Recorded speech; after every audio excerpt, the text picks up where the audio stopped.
Well, the press conference with the Chief Minister yesterday was revealing some more changes to how people can come and go from the Isle of Man, and certain people have been caught up in this. With me making quite a lot of noise on social media because she's very big on social media. It's Tanya here, known for her YouTubing and hundreds of thousands of followers.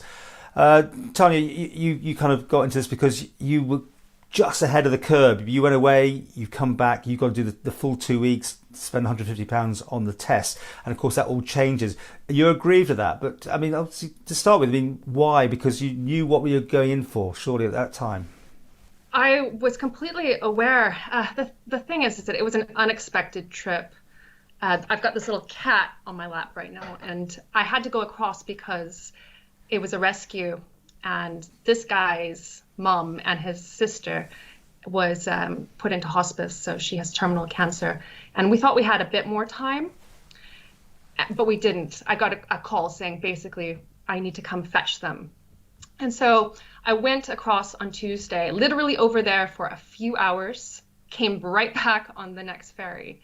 And I'm here home alone, social isolating. I've done my first COVID test and that came back negative. So following all the rules, etc. And then the press briefing comes out last night, which says that if anyone traveling today, they will basically have to be by the old rules, same as me. But anyone traveling tomorrow, including people from the UK, Jersey, Guernsey, they only have to socially isolate for 7 days. They only have to pay £60. They can socially isolate with family members who don't have to be tested. And so I thought that seeing as that this is all coming into effect, it would apply retrospectively to everyone who's already in social isolation. But no.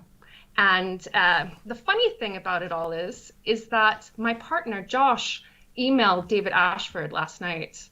And we've also spoken with the 111 hotline. And they have basically confirmed that if I want to, I can hop on the ferry on Saturday, so tomorrow, and then the new rules would apply to me. So I would put myself at risk, it would be added expense, and it just makes 0 sense, which is why I'm talking to you. I was going to come to that because we had another couple who did that under the other rules, to go away and come back so they could isolate together. He was very clear it wasn't going to be retrospective, and that's obviously interesting because in other times maybe it was a bit more lenient. Do you think he's laid down that rule too harshly then? Well, I find that his email back was basically talking about the law, and the law cannot be applied retrospectively. But our chief minister was on the radio on Tuesday, and those rules were applied retrospectively. So what is the difference?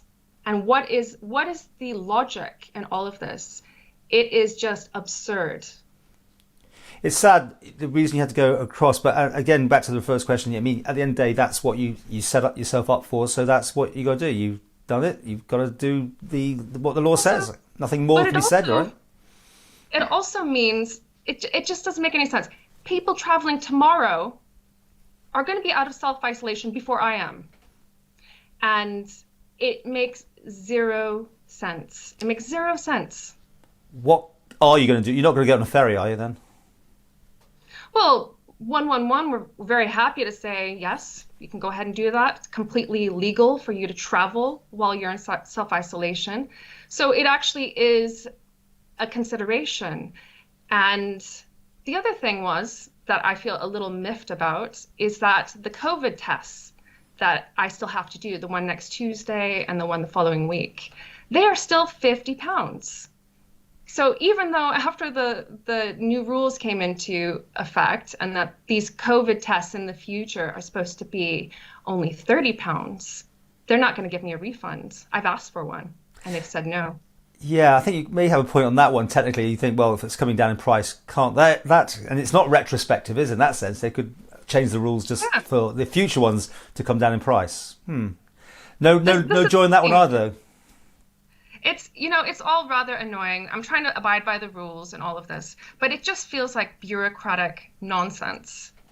And I know that there's a lot of other people who are in the same situation, the same boat, so to say, people who are traveling today. And the thing is that when you go away on trips, I didn't want to go to the UK. I've stayed on the island since day one of this pandemic.